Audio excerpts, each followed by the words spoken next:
Lahore high court में एक ऐसी खबर सामने आई है। पुलिस डिपार्टमेंट के बहुत सारे ऐसे करतूत नुमाया किए हैं जो मावराए अदालत भी हैं। लाहौर हाई कोर्ट में एक मुंशियात के मुल्ज़िम की दरख्वास्त जमानत दायर थी। जो मुंशियात के ज़्यादा मुल्ज़िमान हैं उनकी टांगें तोड़ दी जाती। एक साल के अंदर 186 जो मुंशियात के मुल्ज़िमान थे इनकी टांगें जो हैं वो टूट गई। इसमें था कि पुलिस ने रेड की, छत से छलांग लगाते हुए या भागते हुए इनकी टांगें टूट गई। अदालत ने यह भी कहा कि इस केस में किसी मुल्जिमा की गिरफ्तारी की वीडियो नहीं बनाएगी। इन तमाम केसों के अंदर जो गवाहान हैं वो भी पुलिस वाले हैं। उन मुल्जमान को तो पकड़ लिया है जो बड़े खतरनाक हैं और साथियों की फायरिंग से मारा जाता है। उनमें से कोई ऐसा उनको मारने वाला जो उनका दोस्त फरार हुआ है वो आज तक पकड़ा नहीं गया। तो 186 में क्या है, इसमें कोई भी ऐसा बंदा नहीं पकड़ा गया होगा जो स्टॉक जो रखता है, जिसको आप डीलर कहते हैं। लाहौर पुलिस की एक रिपोर्ट की थी जिसमें 40-50% लोग जो है ना वो मंशियात का काम करते हैं। कितने पुलिस वालों की टांगें तोड़ी आपने? यहाँ तक जाती तो मुंशियात है और फिर वहां पहुंच के वो टैल्कम पाउडर भी बनता रहा। ये मेरी इंफॉर्मेशन के मुताबिक है, बाकायदा वो फिर आगे बेची जाती है और कहा जाता है कि फलां बंदे को पकड़ो और उस पर इतनी डाल दो। मेन पकड़ने वाले तो वो है जो ट्रकों के हिसाब से लेके आते हैं। इन्वेस्टिगेशन तो होनी चाहिए, इन्वेस्टिगेशन करके जो लोग इसको उन्होंने एक्स्ट्रा जुडिशियल काम किया उनके खिलाफ कार्रवाई होनी चाहिए। अस्सलाम वालेकुम नाज़रीन, आप देख रहे हैं एक्सप्रेस यूथ और मेरा नाम है मोहम्मद हारून। लाहौर हाई कोर्ट में एक ऐसी खबर सामने आई है जिसने पुलिस डिपार्टमेंट के बहुत सारे ऐसे करतूत नुमाया किए हैं जो मावराए अदालत भी हैं। लाहौर हाई कोर्ट में एक मुंशियात के मुल्ज़िम की दरख्वास्त जमानत दायर थी और इस दरख्वास्त जमानत में मुल्ज़िम के वकील की जानिब से कुछ इंकशाफात किए गए, जिसमें कहा गया कि जो मुंशियात के मुल्ज़िमान हैं वो गुजरांवाला डिवीज़न के, खासतौर पर गुजरांवाला डिवीज़न के, जिसके अंदर मंडी बहाउद्दीन, गुजरात, तसरूर समेत दीगर इलाके आते हैं, इन तमाम में जो मुंशियात के ज़्यादा मुल्ज़िमान हैं उनकी टांगें तोड़ दी जाती। ये बड़ी हैरानकुन खबर थी। ताहम इसके ऊपर अदालत ने जो RPO गुजरांवाला थे उनको तलब कर लिया और फिर उनसे कुछ तफसीलात सामने आई। तफसीलात जब सामने आई तो मालूम हुआ कि गुजरांवाला डिवीज़न के अंदर गुज़िश्ता एक साल के अंदर 186 जो मुंशियात के मुल्ज़िमान थे इनकी टांगें जो हैं वो टूट गई। अब हमेशा की तरह वही एक रूटीन का जो परफॉर्मा होता है पुलिस की FIR का, वही सामने आया, जिसमें था कि पुलिस ने रेड की और रेड के दौरान मुल्ज़िमान ने भागने की कोशिश की और फिर छत से छलांग लगाते हुए या भागते हुए इनकी टांगें टूट गई। कुछ तफसीलात मैं आपके सामने रखता हूँ और इस हवाले से जो मावराए अदालत जो काम किया गया है उस पर हमारे साथ वकील साहब भी मौजूद हैं, आबद चीमा साहब। इनसे कुछ कानूनी राय लेंगे कि अब इन पुलिस एहलकारों के खिलाफ क्या कार्रवाई हो सकती है, इन मुल्ज़िमान जिनकी टांगें टूटी हैं उन वो क्या क्या रेमेडी जो है हासिल कर सकते हैं। कुछ तफसीलात जो मैं आपके सामने पढ़ देता हूँ यहाँ पर कि ये एक मुंशियात का केस था, उसके मुल्ज़िम की दरख्वास्त जमानत दायर थी जिसमें RPO गुजरांवाला जो है खुरम शहजाद वो अदालत में हाजिर हुए और फिर अदालत को बताया गया कि गुजरांवाला डिवीज़न के अंदर ही 186 गिरफ्तार मुल्ज़िमान की जो है वो टांगें टूटी हैं, जिस पर जस्टिस अली ज़िया बाजवा ने कहा कि आपने तो आंखें बंद कर ली हैं RPO साहब, लेकिन अदालत जो है इस केस के ऊपर, इस मामले के ऊपर आंखें बंद नहीं करेगी। जिस पर ये भी अदालत ने कहा, जस्टिस फारूक हैदर साहब भी इस के अंदर शामिल थे। ये एक 2 रुकनी बेंच था जो इस केस की समाअत कर रहा था। जस्टिस फारूक हैदर साहब ने फरमाया कि RPO गुजरांवाला, आपने अपनी डिवीज़न में गिरफ्तार मुल्ज़िमान की टांगें ना टूटने की यकीन दहानी करवा दी है, लेकिन जो है हम अभी भी इस केस के हवाले से जो है एक ख़ास ऑर्डर पास भी करेंगे। अदालत को बताया गया कि ये बताएं खुरम कि इनको एक ही वक्त में गिरफ्तार किया गया था। टांगें टूटने के जो वाक़यात सामने आ रहे हैं, आपने खुद भी देखा है इस मामले को, क्या ये मामलात में कुछ सदाकत है या बिल्कुल भी नहीं, जिस पर बताया गया खुरम शहजाद साहब की जानिब से कि गुजरांवाला, गुजरात, मंडी बहाउद्दीन डिवीज़न में जो है मुख्तलिफ वाक़यात हुए हैं, जिस पर अली ज़िया बाजवा साहब ने कहा कि गुजरांवाला डिवीज़न में 186 मुल्ज़िमान के टूटने के वाक़यात हुए हैं। डिप्टी प्रोसिक्यूटर गुजरांवाला ने बताया कि गुजरांवाला ज़िले के अंदर ही 158, गुजरात में 2, मंडी बहाउद्दीन में 4 ऐसे वाक़यात सामने आए हैं। सिर्फ जो मंशियात के मुल्ज़िमान हैं इनकी ही टांगें टूटने के वाक़यात जो हैं वो सामने हैं और ये गुजरांवाला का मसला बन चुका है। जस्टिस अली ज़िया बाजवा ने मज़ीद भी पूछा और फिर सरकारी वकील ने अदालत को बताया कि 2024 में किसी एक मुल्ज़िम की भी टांग नहीं टूटी थी। यानी कि 2024 से पहले अगर हम बात करते हैं तो जो मुंशियात के खिलाफ जो मुल्ज़िमान हैं उनके खिलाफ कार्रवाइयाँ इतनी तेज़ी से जारी नहीं थी, उनके खिलाफ कार्रवाइयाँ नहीं की जा रही थी, रूटीन में उनको पकड़ा जाता था, जेल भेज दिया जाता था।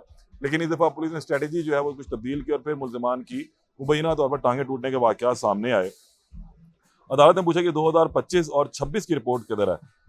2024 में तो किसी की टांग नहीं टूटी, जबकि 2025 में अदालत को बताया गया सरकारी वकील की जानिब से कि 30 अफराद की टांगें टूटी, जिस पर जस्टिस अली बाजवा ने रिमार्क्स दिए कि क्या ये नया मैकेनिज्म है जो उन्होंने बनाया हुआ है।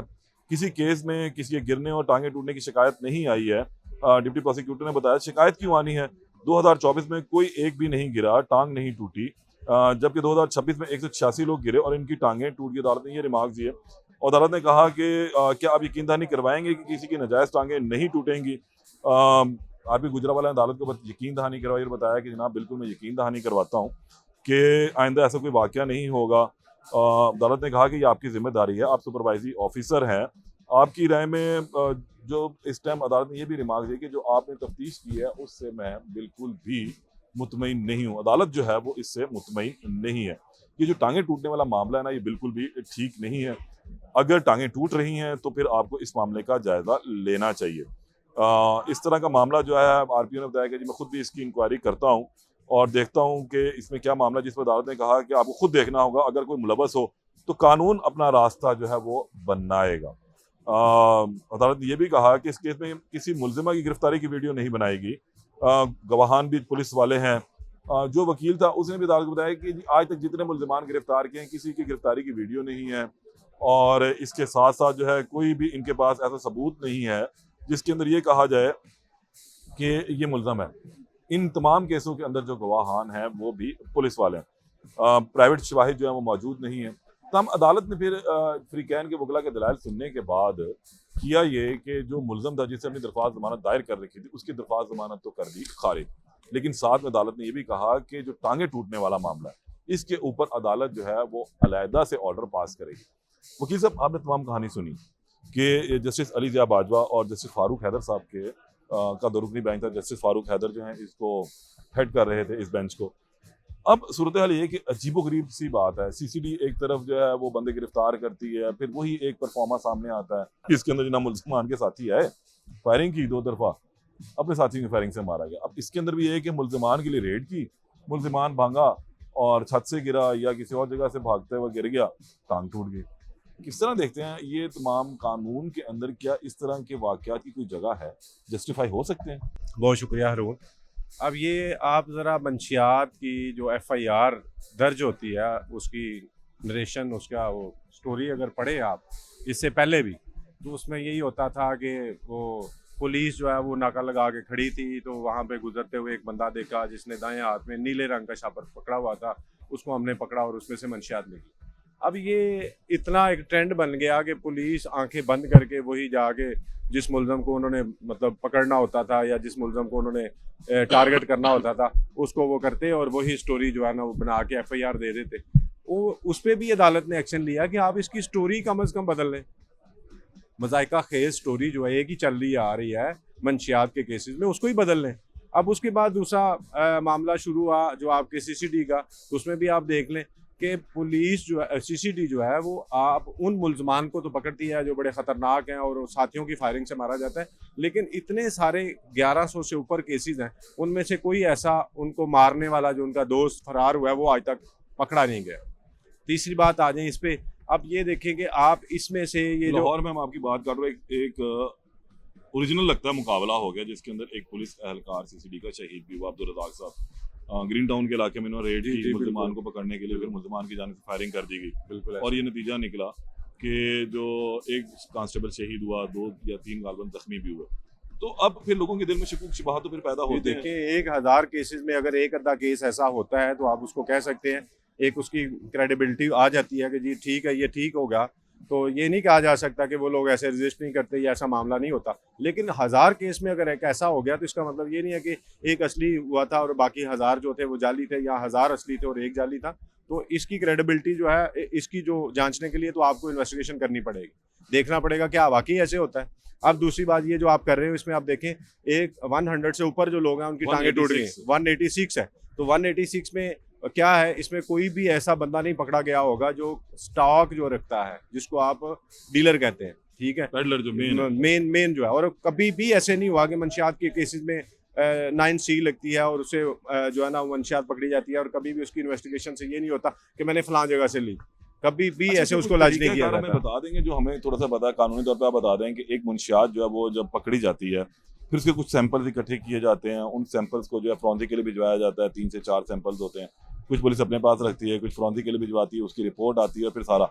हमने ये भी देखा मुख्तलिफ केसेस के अंदर कि वो यहाँ से जाती तो मुंशियात है और फिर वहाँ पहुँच के वो टैल्कम पाउडर भी बनता रहा। हाँ, उसमें ये सिंपल सी बात ये होती है कि जो मेन जो होता है ना हैंडलर, वो पकड़ा जाता है, उसमें से कोई 1 मन 2 मन अगर उससे पकड़ी गई है तो वो लोग उसमें कुछ डाल के उसको तो भेज देते हैं और बाकी लोग जो स्टॉक रख लेते हैं। वो बाकायदा, ये मेरी इंफॉर्मेशन के मुताबिक है, बाकायदा वो फिर आगे बेची जाती है और कहा जाता है कि फलां बंदे को पकड़ो और उस पर इतनी डाल दो।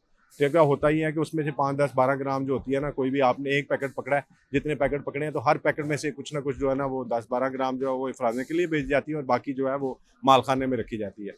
और कभी भी ऐसा बहुत कम केसेस में ऐसे होता है कि वकील जो है वो दौरान जिरा या ट्रायल के दौरान कहें कि ये जो मेन पकड़ा गया है जी इसको खोलें, और कभी ऐसा हुआ है कि खोलें तो उसमें से वाकई टलगम पाउडर ही निकलता है, तो वो बात अलहदा होगी। ये इसमें अगर आप देखें तो वो मेन जो है ना छोटे मोटे, अब ये आपका मुआशरा जो है वो ज़हनी तौर पे तो वैसे बीमार है, बेरोज़गारी का जो है वो अखीर हो गई है, तो अब इसमें क्या लोग करते हैं, जो छोटे मोटे मंशिया छोटे छोटे वो जो नशई हैं वो एक अद्धा 2 4 सिगरेट पी लेते हैं। मैं इसको ये नहीं कह रहा कि वो ठीक करते हैं, लेकिन रिहेबिलिटेशन सेंटर गवर्नमेंट को बनाने चाहिए अगर वो भी इस्तेमाल करते हैं। तो मेन पकड़ने वाले तो वो हैं जो ट्रकों के हिसाब से लेके आते हैं, ठीक है ना, उनमें से किसी की टांग नहीं तोड़ी जाती।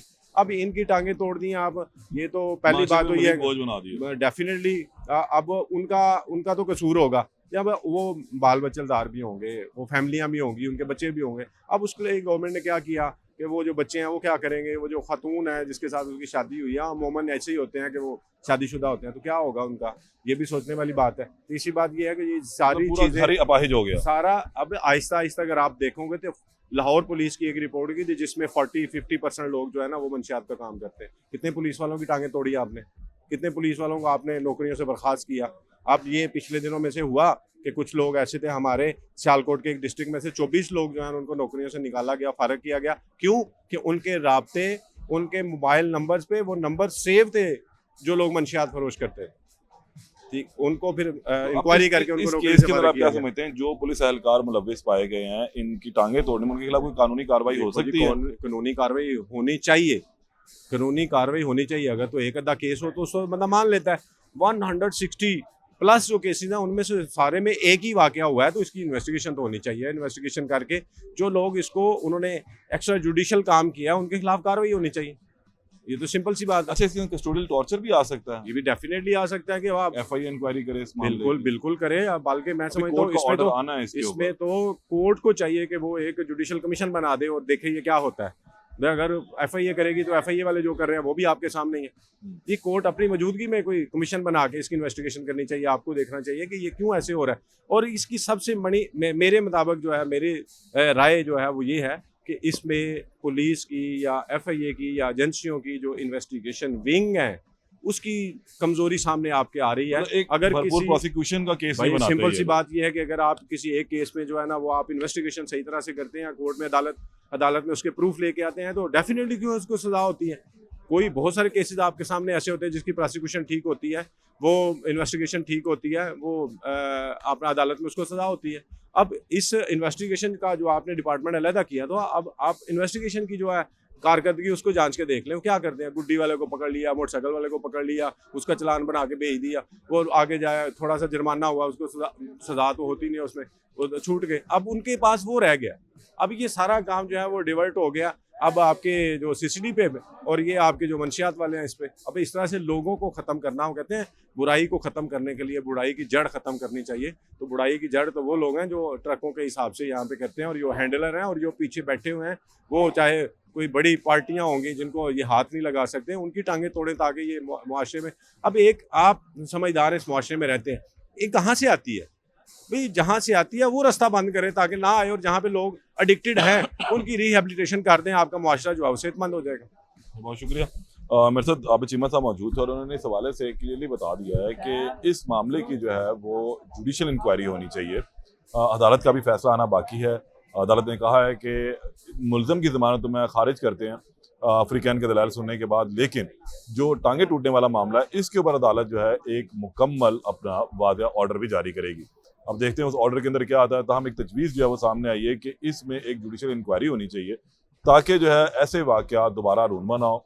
प्रोसिक्यूशन जो है अपना केस मजबूत बनाए, अदालतों के अंदर पेश करे ताकि मुल्ज़िमान को करार वाक़ई सज़ा मिले। 9C का जो मुकदमा इनके ऊपर दर्ज होता है उसके अंदर पाकिस्तान में सज़ाए मौत जो है वो रखी गई हुई है, और अब सज़ाए मौत पर अमल दरामद तो नहीं होता तो कन्वर्ट हो जाती है इसमें उम्र कैद में।